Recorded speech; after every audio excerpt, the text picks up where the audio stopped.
My name is Joe. I'm an alcoholic. It's good to be here. I'd like to thank the committee for inviting me to come. I am from Santa Monica, California. I'm a member of the Big Book group. We meet on Tuesday nights at 7:30 in Santa Monica if you're ever out that way. By the grace of God and the fellowship of this program and good sponsorship, I've been sober since August 17th, 1982.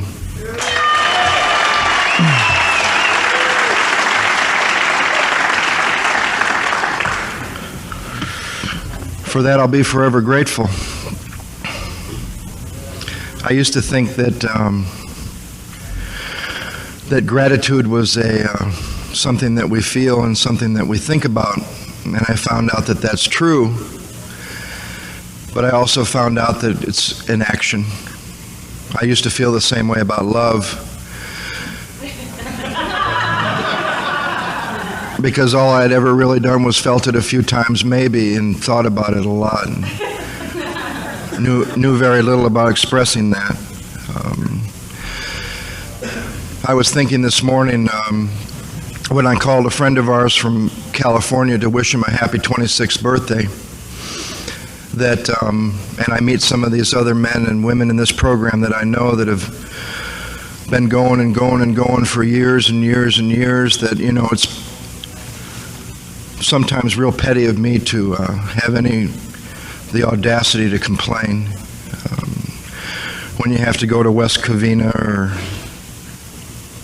South Central Los Angeles or somewhere you really don't want to go, and you think about these men and women that have been just doing it for 20, 30, 40 years, you know. And sometimes I complain about going across the street from my house to my home group.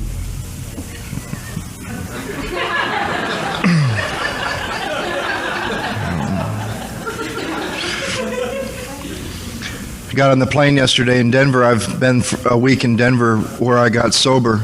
I moved from Denver to Santa Monica in 1986 when I was 4 years sober. And I've been in Denver for about a week, and I got on the plane yesterday and took my seat, and the row was filled, and there was a guy and a lady in the middle and me on the aisle, and it wasn't but 5 minutes, and the only other alcoholic coming to the Cornhusker conference was the guy sitting next to me from California. And we just started talking, and about 15 minutes later, after talking about all this stuff, I wondered what this poor lady in the middle between us thought. We were trying to be careful not to mention AA or alcoholism or sobriety, or, you know, we just left out all the important stuff, right? And I was telling him a story about meeting a Baptist fundamentalist minister on a plane one time going to Texas, and about 10 minutes into our little talk, he was asking me about God, and I was telling him funny stories that you hear in AA, and he just thought they were really cute. And this lady said, "Well, what are you guys doing?" I said, "Well, we're ministers going to a convention." She didn't believe me, and I told her I was just kidding. And, it was a great experience. And then to get here last night, had a great dinner with some friends from California. It was just great being here. Really warm folks. I grew up in the Midwest in Michigan. Not really the Midwest, though. It was the upper Midwest. Cereal City. I grew up in Battle Creek, Michigan, and wasn't allowed to eat Kellogg's. My grandfather worked for Post Cereals, so I ate Frosted Flakes when I began to rebel. I wore a tie this morning out of respect to Dick Martin, and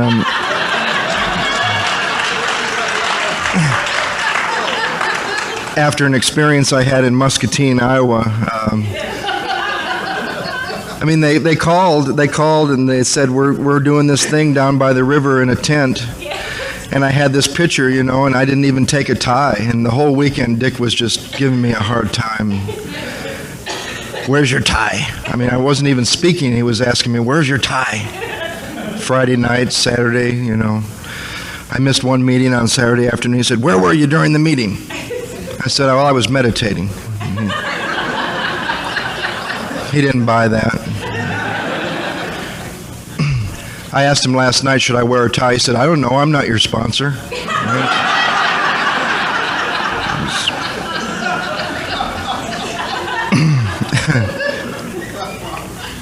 I'm reminded of a story when I look at those that have shown up this morning that I heard one time, and at the time it kind of made me angry, and I know that when that happens there's something I need to look at, and there certainly was something that I needed to look at, and the story was about taking 100 of us from Alcoholics Anonymous and, God forbid, putting us back in the bar. And this man said, you know what you'd find? He said, you'd find about 20 or 30 of us belly up to the bar, wallowing in our whiskey, crying in our beer, and the sad thing would be that some of them wouldn't know there's anything more to find in alcohol, and some of them would enjoy it. He said, then you'd find about 20 or 30 of us in the middle of the bar, sitting at the tables, coming in, drink till we feel good, and then go home. He said, then you'd find about 30 or 40 mad dogs in and out of the bar, going here, going there, won't settle for just sitting at the bar, wallowing in their whiskey, crying in their beer, because they know there's more to find in alcohol. Won't settle for just coming in, sitting in the middle of the room, drink till they feel good, and then go home, because they want it all. They're going here, they're going there, they're getting in trouble, they're doing it up. He said, now you take those 100 people, you put them back in the program of Alcoholics Anonymous, and you'll find they settle for about the same thing they did when they were drinking. He said, you'll find those, and I can't do that. Come in, sit at these tables, and wallow in my big book and cry and all my crap, and because I know there's a solution. And I've tried coming into these rooms and just do enough to feel better and then go home, and when I've done that, my own gratitude starts to choke me and it becomes useless because I'm not giving it away.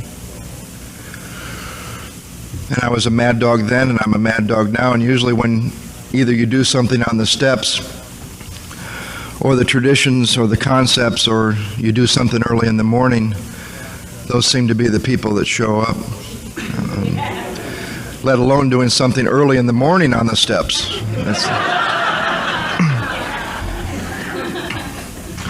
I'm also a smoker, so I thought maybe that we'd do this from the basement where the smokers are, and maybe closed circuit TV up to this room. They got it made though. They got tables down there, and it's cool, and they get to smoke and drink large amounts of coffee, and they can heckle me and I wouldn't know. They could laugh or make fun.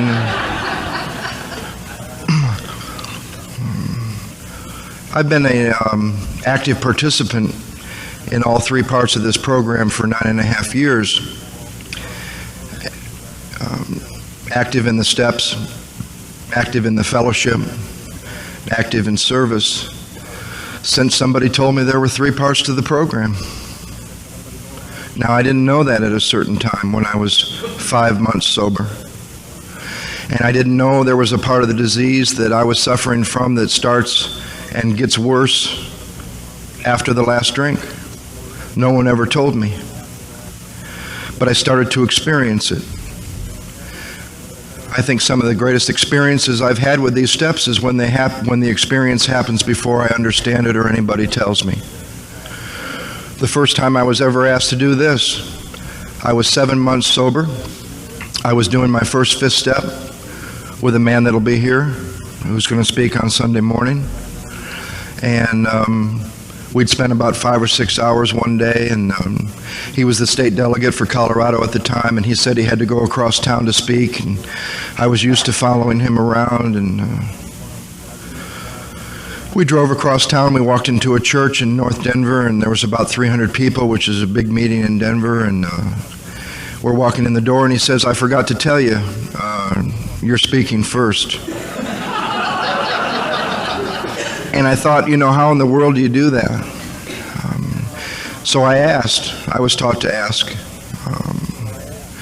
I wasn't told to shut up because I had been very quiet and withdrawn and shut off for a long time. And I asked him, how do you do that? He said, you go in the bathroom, you get on your knees, you say a prayer, you come out and see what happens. And I did that. And that night before I had finished my fifth step, I experienced the promises that come at the fifth step. Had never read them. Read them the next day. Some of them had happened. I was able to look those people in the eye. I felt a peace and a power flowing through me. Everything that was outlined there. I think it's terribly sad sometimes when we sell this program and the power of God and the big book of Alcoholics Anonymous short when we talk about the 12 promises. It leads new people to believe that's all there are, and they only come halfway through the 9th step. And I have found through working this process, or being taken through this process on a regular basis, there's both positive and negative promises at each step. They tell me exactly what should be happening as I move through this. There's great promises even before the 3rd step, prayer, even before the prayer. In the middle of the 2nd step, in the 1st step, if I don't go on, it tells me what might happen, what did happen based on my experience. In the middle of the 4th step, after 5, I think some of the greatest promises in our book come at the 10th step. People think sometimes because of the strong feeling I have about Alcoholics Anonymous, because this program literally saved my life, that I don't love AA. I might not like some of the things I see. That would probably be wherever I might be. But there's a way to be free, and there's a way to be free in AA, and there's a way to find what you want in AA. That's one of the things that's really freed me up. Not everybody in AA should want what I want. And I shouldn't want what everyone else wants either. And I think some of the strong feelings I have about AA is because I really do care about AA. And I express that by saying what I'm going to do and doing what I say I'm going to do and showing up and being a part of a group and being a sponsor and being a sponsee and submitting to people that I trust and being accountable, trying to be of service and carry this message. But I have strong feelings about AA. When I was 5.5 months dry, I had been going to a lot of meetings. I had a sponsor who I thought had taken me through the first 3 steps. He asked me one day in a hospital, the last treatment center that I've ever been to. It's kind of ironic about that after being in treatment 10 times and becoming a therapist in one.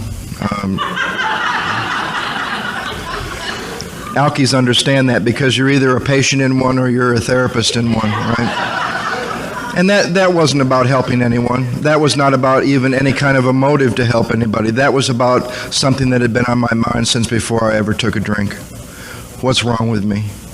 That was about finding out what was wrong with me. And if I got the right information and the right little piece, everything was going to be okay. Funny thing about AA is you find out what's really wrong with you. At a gut level, it's not okay. You have to move on. You have to find some power. But at 5.5 months, I didn't know that.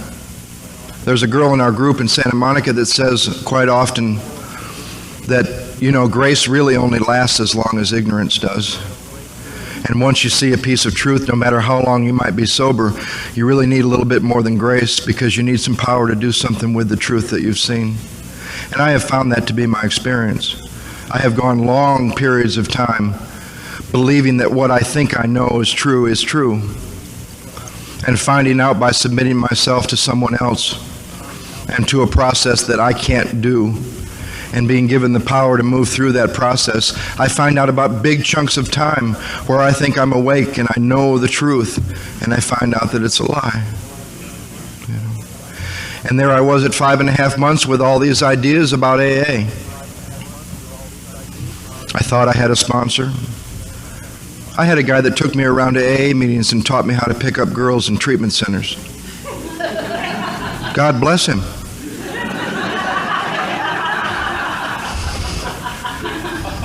We got to the basics of Alcoholics Anonymous when I was brand new.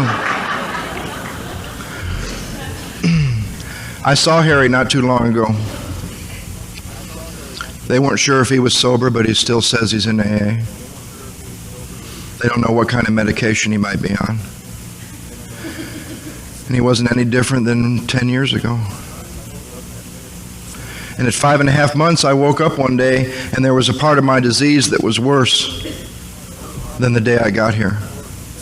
And no one in all the places that I had ever been and everything I had ever learned ever talked to me about a part of the disease that begins after the last drink. Because the places I had been, you can't sell a spiritual malady that no human power can relieve. As a matter of fact, in those fields, it's not even recognized. There is no such thing as probably even a spirit within us, or a malady of the spirit. And for the first time in 30 years, in 12 years of therapy, in 10 treatment centers, having become a therapist in one, by the way, I drank on a daily basis with the director of the program that I worked for. That's what I do. That's what I do. I drink. I was in Flagstaff, Arizona not too long ago in beautiful state park, a campground next door, wonderful people. And the whole weekend I kept hearing, I don't know if it was even what people were saying, but I kept hearing, you know, we're all exactly where we're supposed to be. And we're all doing exactly what we're supposed to be doing. And I started to experience that feeling. It's a wonderful feeling to share in the fellowship. And I'd been with my host the whole weekend. And I'd been with him that morning, and he didn't say anything about what he was about to say to me. And they were up at the dais, and there's about 2,000 people, and there's this gorgeous view in Flagstaff, Arizona. And about 1 minute before they're going to introduce me, they're reading how it works.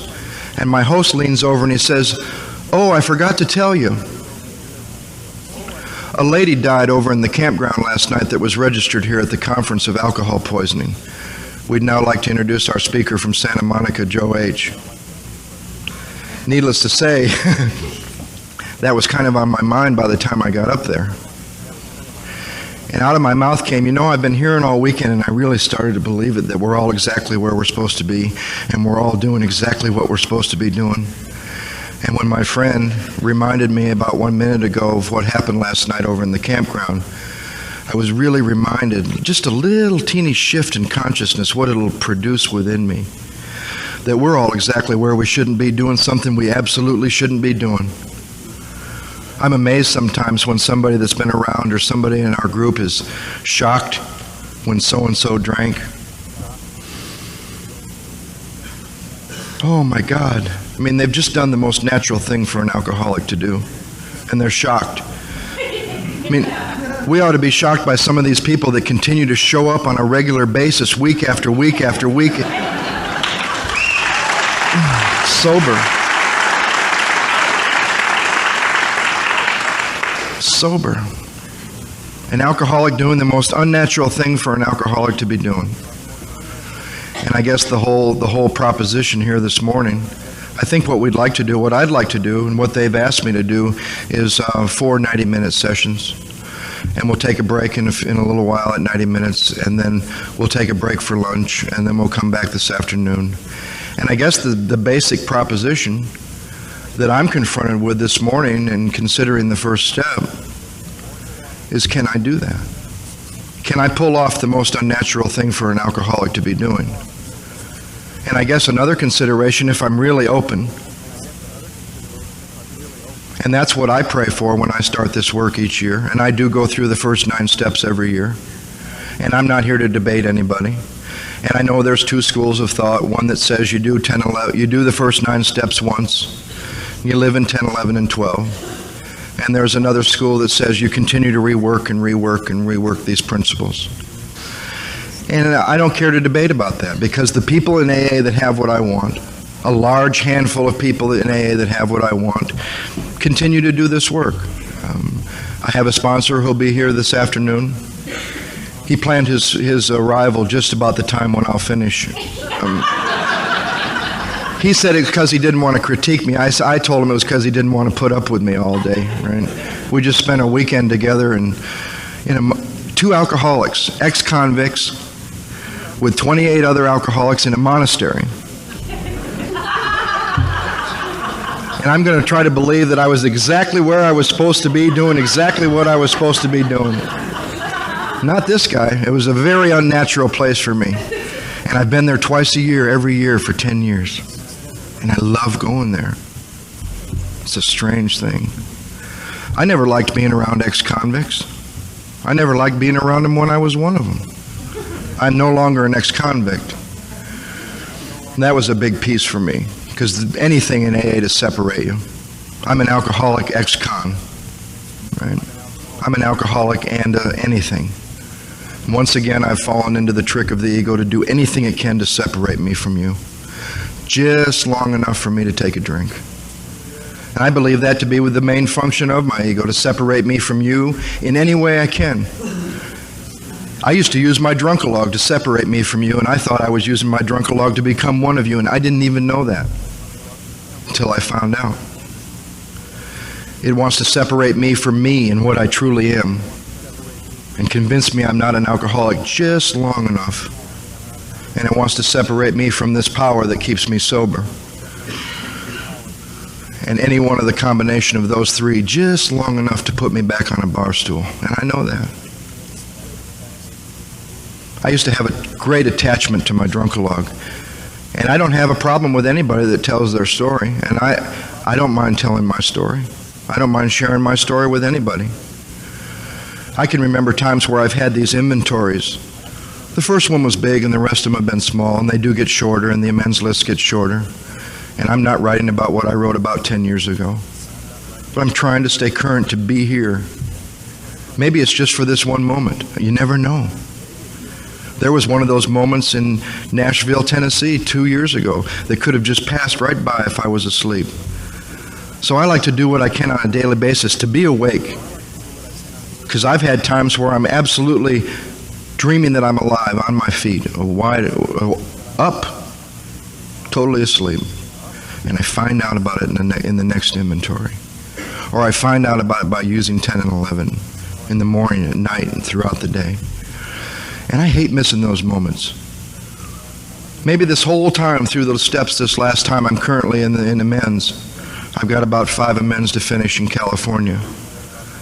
So I go to Denver for a week, right?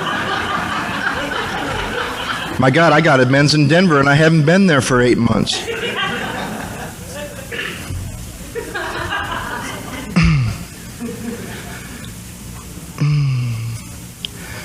Maybe going through the steps this time was really about just being awake for one guy or one gal that's here right now today. And you never know. One person that doesn't know that maybe there's a little bit more than what they've experienced. Because see, that's what my ego wants to do also. Trap me where I am and convince me this is it. And God is no longer everything. He's now finite. He's measurable. This is it. With any area of my life. With relationships. With money. With business. With health. With my relationship with God. With my freedom from alcohol. This is it. You're not going to get any more. That's it. That's what it wants me to do. Maybe there's one person here today that's sometimes baffled in AA, because I have had times in the program of Alcoholics Anonymous sitting in these rooms where I absolutely feel that I don't fit, because they're just doing it. They're coping with life, they're dealing with their feelings, they're just not drinking no matter what, and I'm sitting there and thinking, why the hell do I have to do all this damn work to stay in touch with this power? Why can't I just do that? I sometimes feel in AA the same I used to when I was drinking. Why can't you just quit? Why can't you just stop breaking my heart? And sometimes I'm sitting here and I hear people saying what they're doing and taking the credit. They don't need God. They don't need to work these steps. They find everything they want in the fellowship. And I sit there sometimes feeling really alone. And most of the time I don't, because I'm usually surrounded by people that are just like me. And I surround myself with those people. I'm terribly leery of people that say they walked into the program of Alcoholics Anonymous, their first meeting, and everything's just been hunky-dory ever since. And in 90 days, they had a conscious contact, you know. I've had to work my ass off in this program, one little piece at a time. I got a guy that I got sober with. We were in treatment together. I just spent 5 days staying in his home. He's a good friend of mine. He's my broker. That's an amazing thing, a guy like me. I have a guy that cares about me and what's done with my money, because I don't seem to handle it real well when it's left to me alone. We were in the same treatment center. We used to talk about drinking. We used to talk about using drugs. He and I sounded just the same. We sounded just the same. He was there because his wife threatened to leave him. And I don't think it matters what reason you get here. I think what matters is why you need to stay. He didn't need to stay. He got out of treatment, became a parking attendant, valet parker in a restaurant. He now owns half of a stockbroker firm. Hasn't had to do anything in AA, never had a sponsor, never been to meetings, never had to work these steps, and he just keeps getting better. 3 kids, wonderful house, wonderful wife. And I keep having to submit myself to a process that I don't even really like, to just kind of stay above board and somewhat sane and at peace some of the time. And I wonder, what's wrong with me? And I always know there's somebody here that's at that place. I've met him when I did it when I was at 5.5 months. I reached it again in 1.5 years. It happened again at 3. It happened again at 5.5. I've met people with a lot of time sitting there wondering about that stuff that they don't tell any about in the middle of the night. What's wrong with me? Why aren't I getting it like everyone else seems to be saying they're getting it? Or maybe just that little lurking notion that maybe there's a little bit more than just relief. You know, I've learned all the stuff to do to feel better. I can share 100 times a week. I can go to 300 meetings. I can call 10,000 people. I can talk about it. I can cry about it. But every time I get reminded of it, it's still there. And you reach a place, as I've reached several times in this program and on this path, where you want to start seeking some freedom rather than just relief. Because I found out one thing about relief in an inventory one time. One thing, it's always one thing. Relief is always one thing.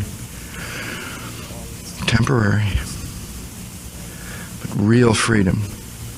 I can tell you about the worst resentment ever in my life that I spent 12 years talking about in therapy. And all I found out was why I felt that way.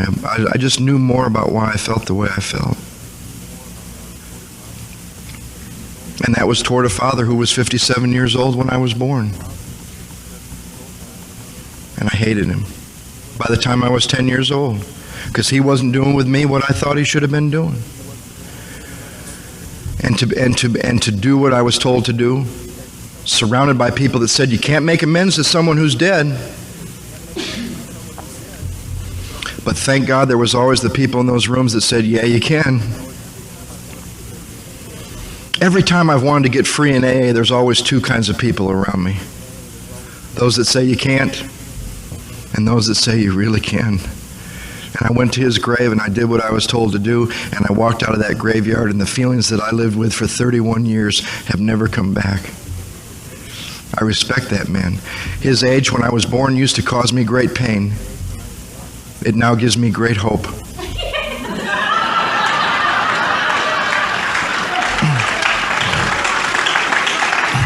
I would really like to be doing what my dad was doing when I'm 57 years old. I have great respect for the man. He did some amazing things in his life, and I had 2 older brothers that played baseball with me, that took me places, that were there for me at the game, and couldn't appreciate a wise man that was in my life until it was just about too late. We made our peace when he was in the intensive care unit of a hospital that I was locked in a psychiatric ward downstairs, and no one in the family but my mother knew, and I was brought to my dad's deathbed, and we made some peace, and I was downstairs in a white room, had been locked up for 36 days. He died in the same hospital I was in. That used to cause me great pain. I used to hate alcohol.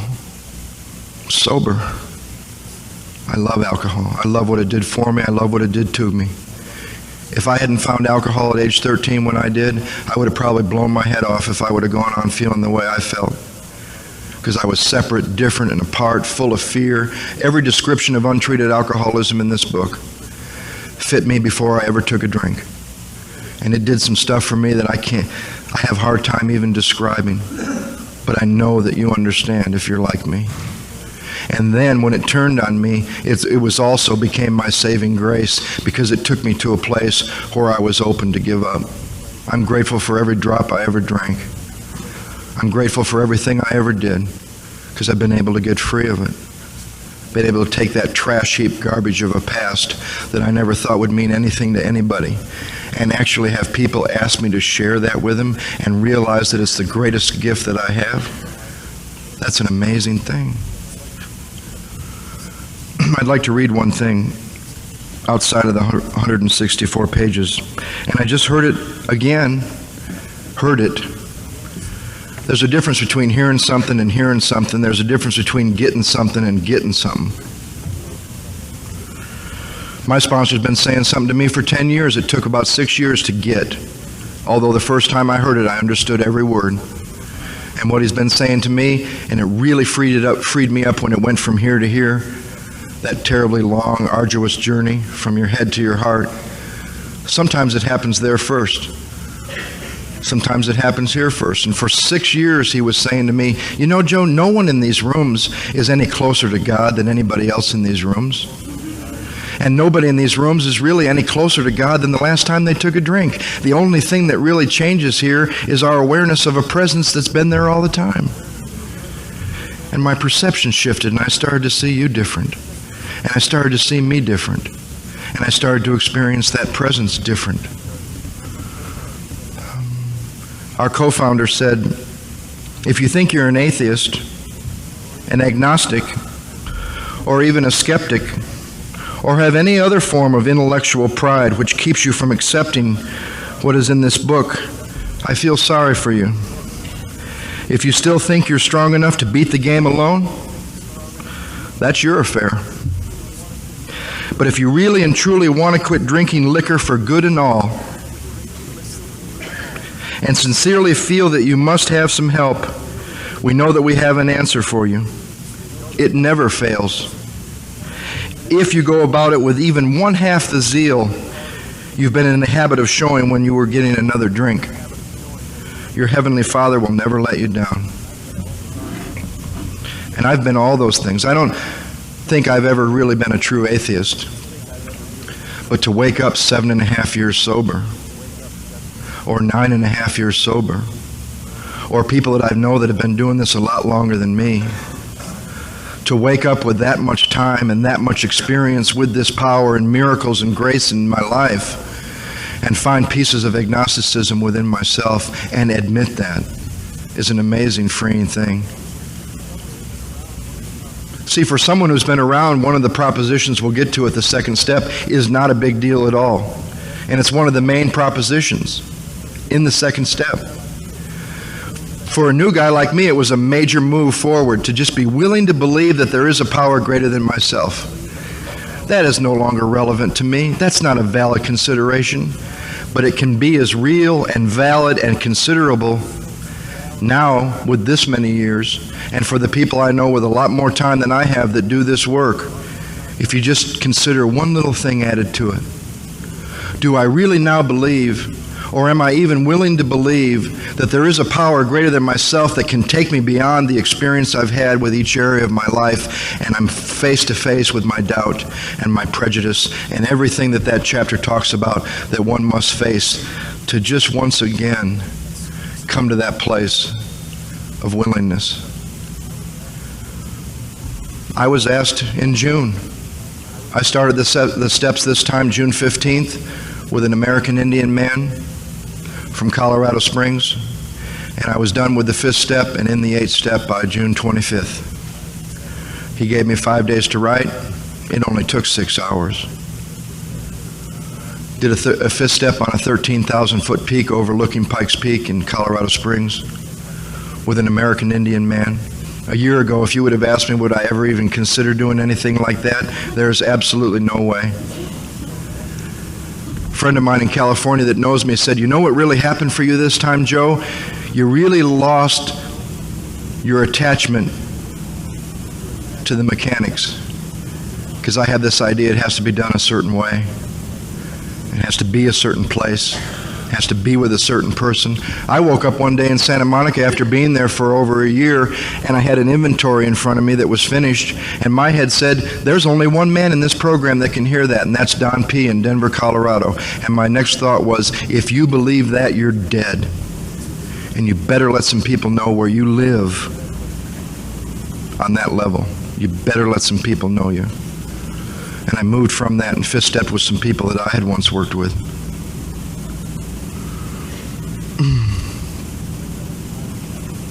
To wake up at 5.5 months because of someone exciting me about this program and really convincing me of the two things that need to happen for an alcoholic to recover, and I believe they do need to happen because everyone I've met that stayed around here, it happened. Sometimes they both happen in the same moment. Sometimes one happens and then the other happens. And I believe those two things that had to happen for me was, one, I needed to meet a man that I knew was like me. And number two, I needed to meet a man that wasn't like me anymore. And those two amazing pieces came together at the same time. Because you know, they had paraded those people by me in a lot of different places where I was that I knew were like me. But none of them had a solution. If that's all I needed, the county jail would have worked the first time I ever went there. To share with a common peril, if that was all that was needed, I would have gotten well a long time ago. But I believe there's two parts to that cement that binds us, you and I, together. That you and I not only share a common problem, and I know that you're like me, but we also share a common solution.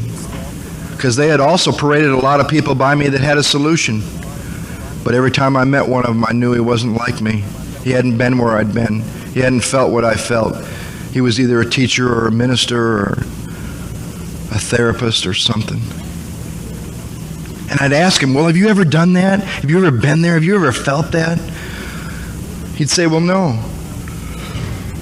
But when I was in college, they told me that you poor people would, and it wouldn't happen. And it took me 5 months to wake up to the fact that I'd met the guy in my first meeting. Because in my first meeting, I met a man that said, you don't have to ever feel this way again. And he had been where I had been, and he had done what I had done, and he had felt what I'd felt, and most importantly, he drank the way I drank. Not the amount or the length of time or the trouble or any of that. He drank the way I drank. And 5.5 months later, I woke up one day and I was confronted with the nature, the true nature of my condition, further away from my last drink than I've ever been. The third part of this disease, the root of my disease, I was confronted and given the grace to see the spiritual malady that I suffer from. And there was a lie smashed. And the lie was, now that you've stopped drinking, your alcoholism should get better because the problem has been put aside. And I woke up at 5.5 months confronted with my problem. And what had happened was that 5 months earlier, my solution that didn't work anymore had been removed.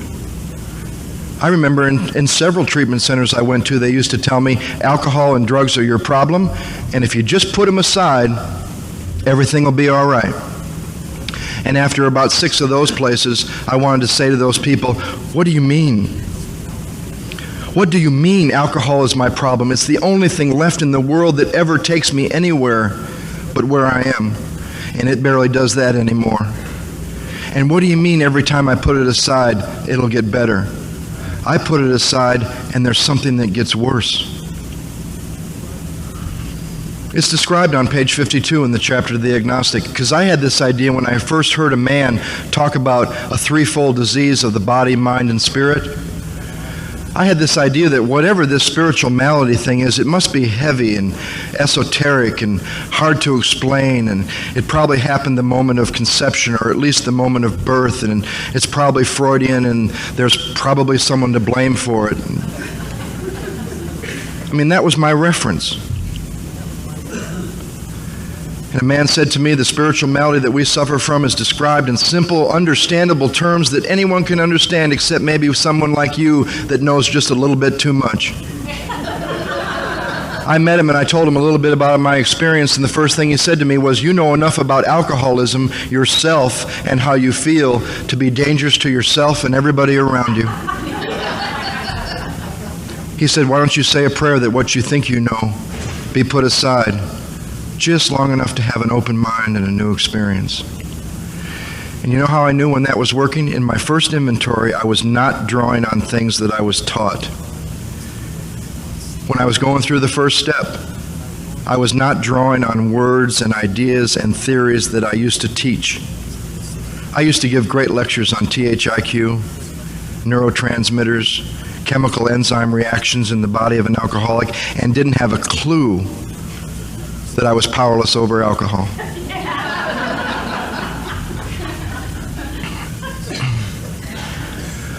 So at 5.5 months, I went to this man that I'd heard in my very first meeting, and I asked him for help.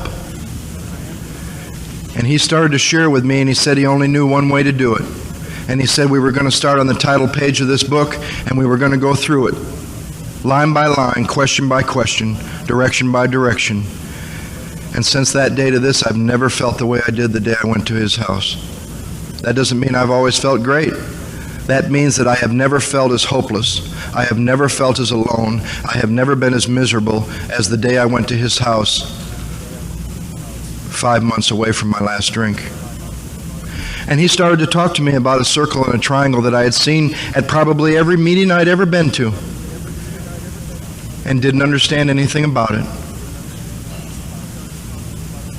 He started to talk to me about a 3-part program: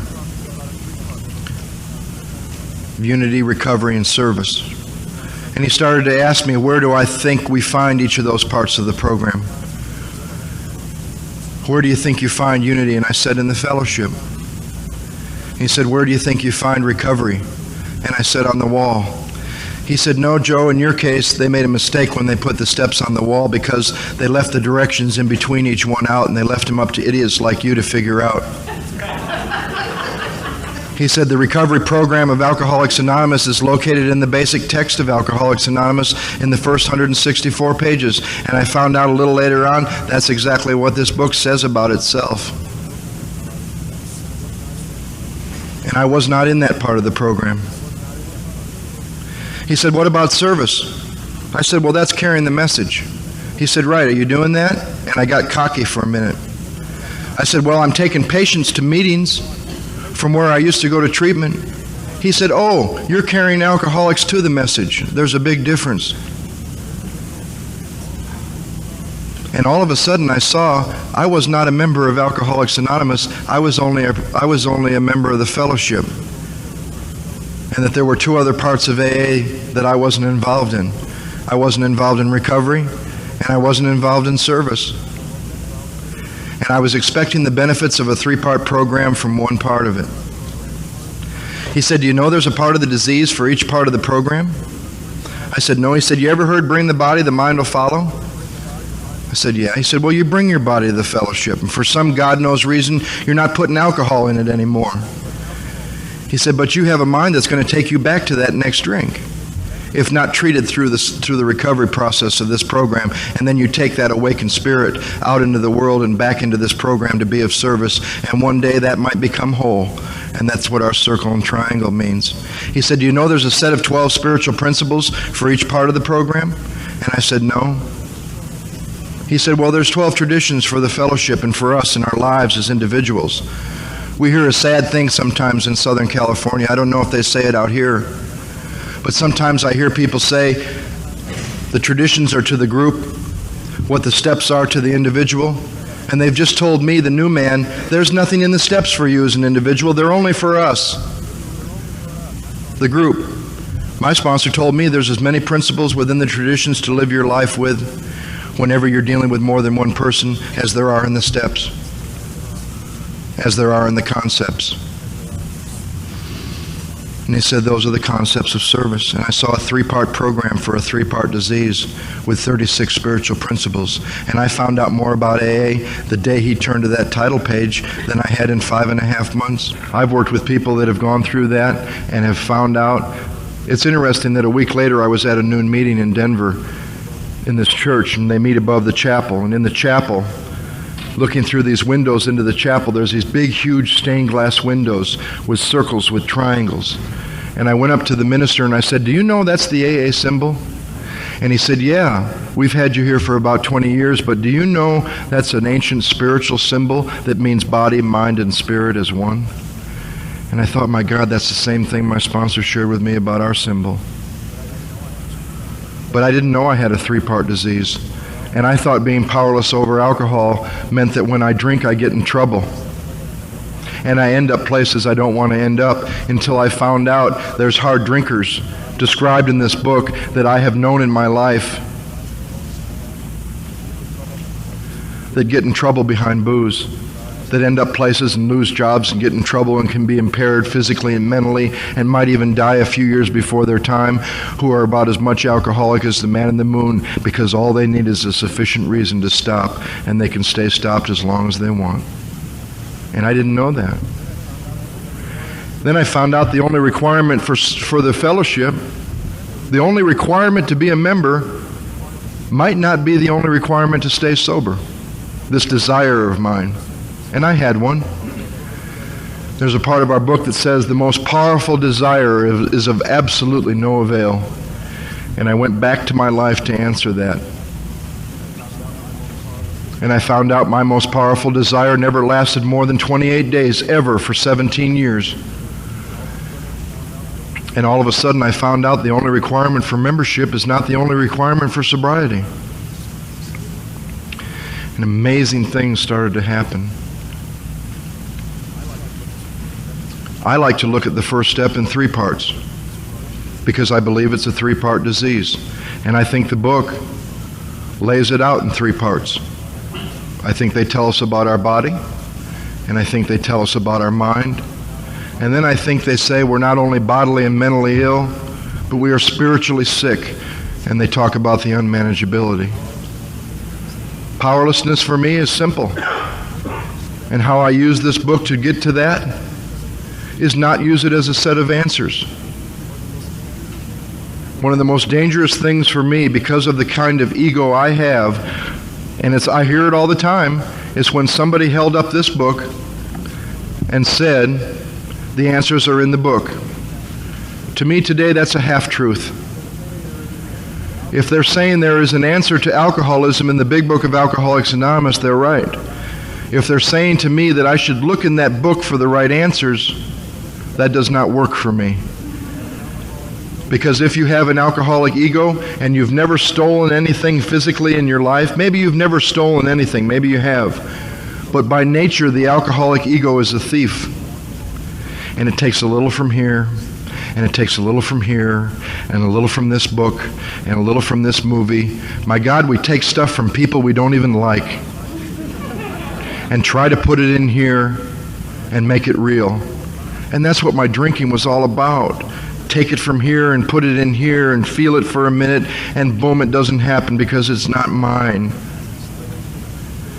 The greatest thing I could share with you about how I've been taught and how I have used this book is to look at the book as a set of questions and directions on how to have a spiritual experience, and take those questions and find the answers within yourself so you can fully concede to your innermost self that you're an alcoholic.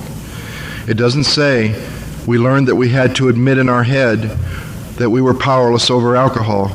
This is the first step in recovery. It doesn't say we learned that we had to figure out why we're alcoholic. This is the first step in recovery. It doesn't say it's an admission that takes place here, because some of us come here and we don't have enough to do anything with up here. It says that these people learned that you must fully concede to your innermost self that you're an alcoholic, and this is the first step in recovery. And I found that those answers, if I can be given the right questions, take place here, experientially, and has nothing to do with knowledge. I had all the knowledge in the world about alcoholism. I had more than there was worth having. I had enough to be dangerous to everybody around me. I had too much knowledge, and I think the greatest analogy and one of the greatest pieces of freedom that comes in this program is when you start to learn the difference between knowledge and experience. Between understanding somebody saying something the first time they say it and then experiencing it 6 years later and getting it. The difference between thinking it and getting it. The greatest analogy I've ever heard is the difference between what you thought it would be like to have an orgasm the day before you had one and what you knew it was like to have one the day after you had one. And I think that's what a spiritual experience is like. That long road between knowledge and experience. So they started to pose the right questions. And I started to lose the attachment I had to my drunkalog. Because when confronted with a basic question by some men who cared, why do you think you're an alcoholic? My God, these men just didn't assume that because I was in the room, I was in the right place. What a cop-out that is to not spend any time with our new people that come to us that have that question that we had in the back of our minds. What's wrong with me? Oh, if you're in the room, you're in the right place. These men cared more than that.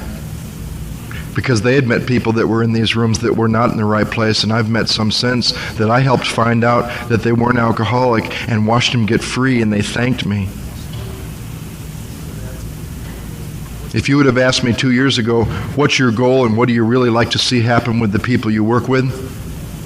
I would have said that my goal is that they do these steps, and what I really like to see happen is their life change.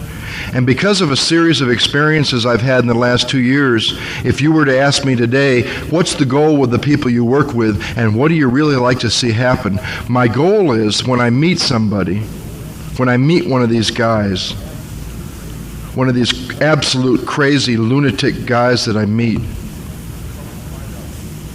is to help them find out anything else they could possibly do except this and watch them get free on finding their own truth.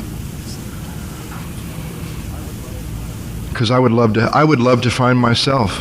I would love to find anything else to be doing, either in the program of Alcoholics Anonymous or out of the program of Alcoholics Anonymous, than to be in the middle of some amends that need to be cleaned up at 10 years of sobriety. But to this day, I haven't been able to come up with anything better. And I've worked with very few people. But when you look at it from that way, try to find a way out to try to find a way in, maybe look at maybe you're not to find out you really are, you begin to experience spiritual paradoxes that make no intellectual sense. Thank God. Can some of you imagine going back to some of your favorite places or your favorite dope dealer or your favorite liquor salesman and saying to them, you know, I learned something in AA I want to share with you that's really going to help you with your life. If you really want to keep what you have, give it away. Right? That makes no sense to those people. But why is it most of us in this room absolutely understand in our hearts what it means to be able to keep what you have is you must give it away. I mean, imagine me going back to the Michigan State Penitentiary and saying to some of those guys that I knew, listen, I found out something in AA I want to share with you that's really going to help you with the rest of your time here in the penitentiary. If you really want to win, surrender, right? You don't do that in the Michigan State Penitentiary. You don't do that on the streets where I lived either. Imagine saying something to someone like me with all this knowledge, all that stuff they pump into you in treatment that we have to unlearn them. The old you can do it, you can do it, you can do it. Our group takes a meeting to a treatment center. We were there a few months ago, and you know what meeting they had just before our group? Relapse prevention techniques that an alcoholic can employ in his life to prevent his own relapse. My God, if I could prevent my own relapse, I wouldn't be in Omaha, Nebraska. on a Friday morning, I would be out there preventing my own relapse, dealing with life, coping with my feelings, and managing my life, and I would be wonderful. But that just isn't the case. But how do you take a guy like me who time after time after time after time left treatment with a plan? Anybody here works in the field, you ever meet anybody like me, don't do the aftercare plan with him, because you actively involve a person like me in what he's going to do to keep himself sober, and we just absolutely love that until it doesn't work. Once again, the only time I ever left treatment without a plan was the last time.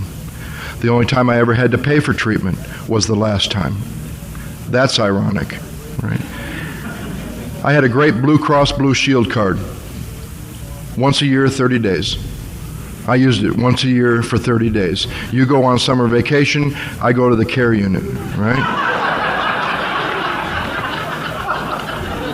Because where I end up every year since I was 17 after 11 months of drinking is in need of a place that will take me for 30 days. That's where I end up until I was 24. And then I gave up on that and I went to a place where I knew they didn't have any further away you could go in the continental United States, because I couldn't get a passport. And I moved to Key West, Florida to die, and I failed at that. And I went there to die. I couldn't even pull that off. So you submit to a man like me. If you admit you have no power, you receive more than you've ever had. Does not compute. But as long as you have any power and think you have a way, there is no other way.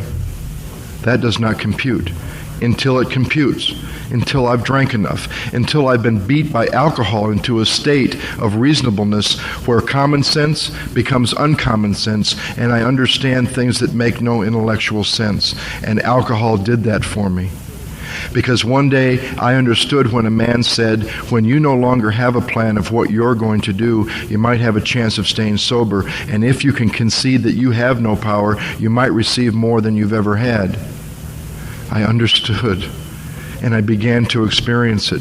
But that, to someone who still has a plan or has a way out or can just not drink no matter what, the most dangerous message in Alcoholics Anonymous nowadays. I don't know if they say it here either. I've never been to a meeting here until last night. But when people say to someone like me, like they say in Southern California at some places, that we just don't drink no matter what, you lead people like me to believe that that's something I can do. Because some of you know better, and some of them know better, and sometimes I should know better. Because what we should be saying for those of us that know better is that by the grace of God, I haven't had to take a drink no matter what. But that's not something I can do. If I could just not take a drink no matter what, I wouldn't be here. I don't just have a living problem. There are plenty of places out there where one can go to get power, to do what they want and live their life and manage how they feel and cope with life, other than Alcoholics Anonymous. I can't keep myself sober, and that's the basic admission that comes through a series of considerations and questions. I was taught to use the doctor's opinion as a set of questions. I thought, well, who in the world is this doctor anyway? 1935, more has been revealed. I mean, we know so much more. Who in the world is Dr. Soakworth? And an old guy that had been around since the original 100 members told me to why not consider that chapter by turning every statement I could into a question for me and looking for the answer within my experience. To answer a question experientially is totally different than answering a question in your head, because I go back to my experience. Does my experience abundantly confirm that when I put alcohol in my system, something happens which makes it virtually impossible for me to stop? That's what my drinking is about. It's not about where it took me. And when these men sat down with me and asked me the basic fundamental question, why do you think you're an alcoholic? All I could dredge up was, well, I've been to treatment 10 times. They said, wrong. A lot of stupid hard drinkers that get in trouble with booze go to treatment more than once that are about as much alcoholic as the man in the moon, and some of us have never been to treatment. What does that mean? We're not. I said, but, and I had nothing to grab on. Alcohol put me in the Michigan State Penitentiary when I was 19 years old. They said, wait just a second. What did they put you in the Michigan State Penitentiary for when you were 19 years old? I said, forgery. They said, then writing bad checks put you in the Michigan State Penitentiary. And you know what? A lot of hard drinkers go to the penitentiary behind booze that are about as much alcoholic as the man in the moon. And some of us have never been to the penitentiary. What does that mean? We're not.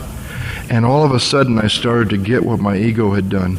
My ego was using the things that separate me from you to tell you why I'm one of you. And they said, you know, our preamble talks about sharing our experience, strength, and hope with each other, that we can look at a common problem. What's the common problem that all alkies suffer from? And all of a sudden, posed with two basic questions, I started to get in touch with something that I can sit in my living room with a 70-year-old little black lady from South Central LA who's never been to treatment, never been to the penitentiary, didn't come from a rich family, barely ever got in trouble, never had a DUI, never lost a husband, and this woman and I can sit in my living room and talk about these two things these men started to talk to me about, and if we're both alky, all of a sudden it's there. Because what these men started to talk to me was about putting a bottle of alcohol right out here. And everything that stands between me and clearly seeing it is in the way. Smoke and doubt and confusion and knowledge and fear and boom, all this stuff. And that if maybe through this prayer, by putting aside what I think I know and having some stuff removed by a series of questions that take a little piece at a time, well, do you think fear is going to keep you from it? Self-knowledge? Remembering it? Well, if you can't remember your last drink, you haven't probably had it. My God, there's men and women in this room that probably don't remember the last several months of their drinking. Boy, they must be really in trouble, huh? Right? I'm sober because I want to be.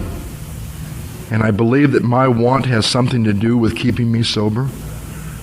Then I have power. I would not be open to these questions. And the two basic questions were, if you were to pop the top on that bottle and take a few, how long do you think it would be before you'd lose control over the amount? Can you consider 2 drinks a day for 30 days? No more, no less? I used to ask groups of kids when I worked with kids, would you rather be locked in a room with a little bit of something or nothing at all? And some of them would actually say, I'd rather be locked in a room with 2 beers than none at all, because at least I'd feel a little better. You ask an alkie that? How would you like to be locked in a room for 30 days, no more, no less, just 2 shots of whiskey every day, no way of getting any more? And an alkie will say, that would be hell. That would be torture. Because I don't just feel a little better after a couple. I might be able to take a breath. I might be able to take a long sigh. I might be able to even open my mouth to order the next drink. I might be able to look in that mirror or look at that guy next to me. But shortly after that breath, I'm going to order another drink. And shortly after that, I'm going to order one that I didn't want to order. I think the Chinese put it best 2,000 years ago or something of what happens to an alcoholic. A man takes a drink, then the drink takes a drink, and then the drink takes the man. I mean, how much simpler could you have been? And now we've added all this stuff to it. And I found that from the doctor's opinion to the top of page 23, they take me through Bill's story. Use it as a tool to look at the progression of your own disease and mark what you can relate to. Look at how he thought, how he felt, how he drank, and how he thought, and how he fought, how he gave up. Mark what you can relate to. I've seen women go through that exercise and mark 3/4 of Bill's drunk-a-log. Use the rest of his story to get an idea of what it means to go to any length if this is what you've decided you want to do. Because there is a basic decision that we hear at every meeting, they read how it works, that they ask us to make before we're ready. Have you decided you want what we have? And are you willing to go to any length to do that? And at 7.5 years sober, I was asked to consider that by reading each of the 12 steps, one at a time, and answering that question. Is this really, at this point, what I want to do? And am I willing to go to any length to do that?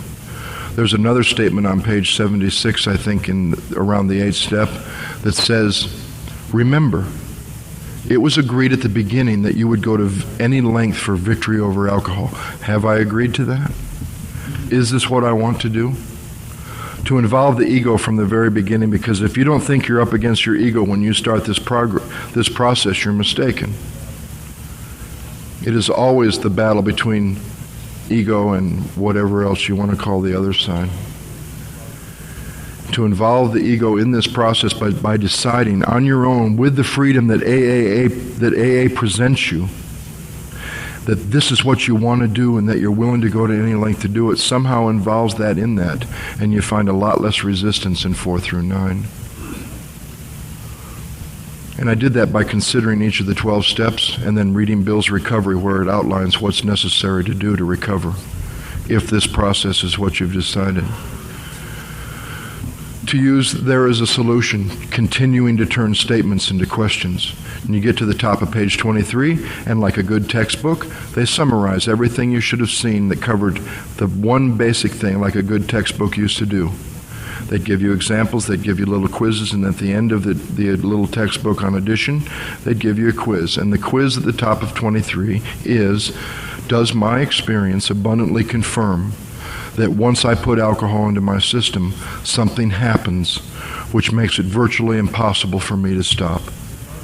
Do I crave alcohol, regardless of circumstance or emotional state?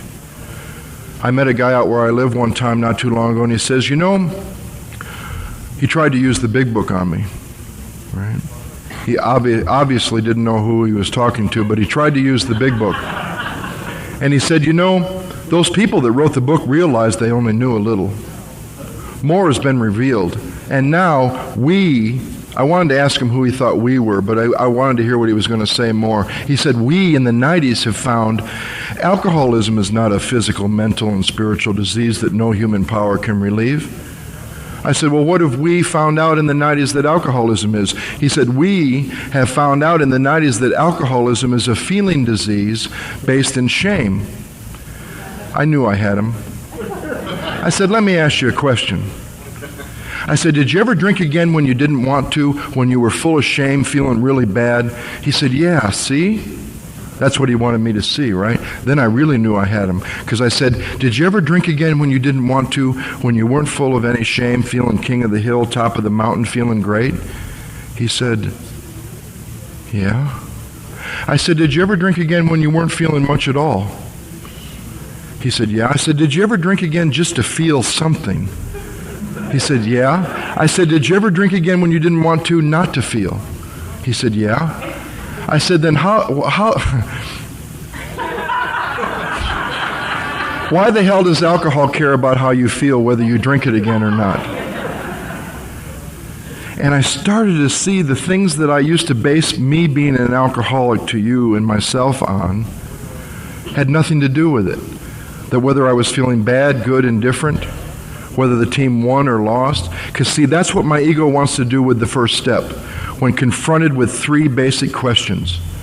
Why do you drink so much when you start? Why do you always drink again when you stop? And why do you think your life is unmanageable? The function of my ego is to keep the problem and the blame and the reason for it on something out here. Why do you drink so much when you start to drink? Why'd you do that last night? You only said you wanted to have a couple, and there you were at the end of the night. You didn't even make it there, and you broke her heart again. Why do you do that? Well, because she left me. Or because the team lost, or because it was raining, or because I didn't get the job. And then they break it down and they ask me, well, wouldn't you drink that way when she stayed? Or when the team won? Or when you got the job? And then my ego might at least submit to, well, because I was feeling bad and have low self-esteem. The biggest joke for an alcoholic like me to be conned into believing is that I suffer from low self-esteem. right? Not that I have never had low self-esteem, but I have also probably had more esteem for myself than anyone in the world would ever even care to have from me.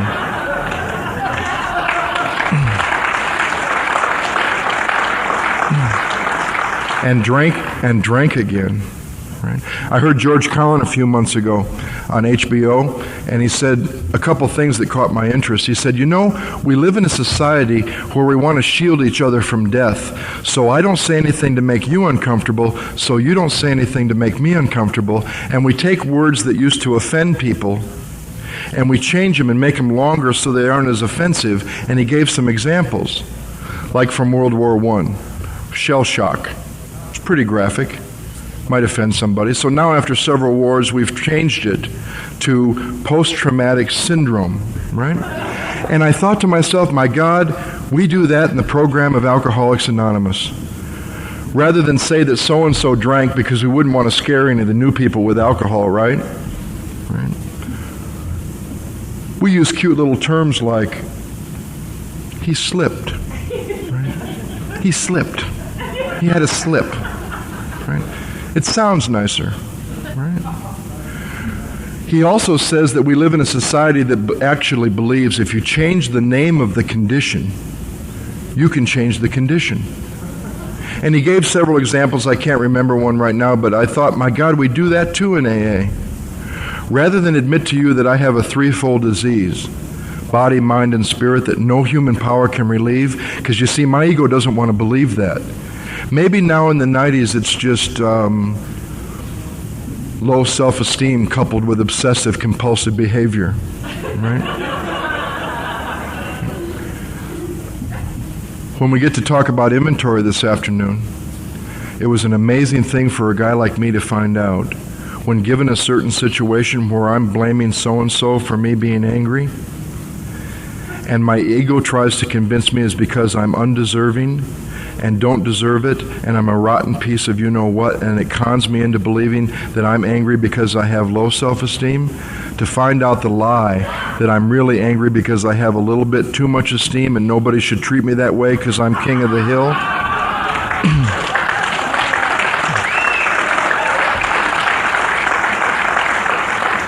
Is an amazing thing, because if when she left me and I got angry, if it was really low self-esteem at the core of my being, I wouldn't get angry.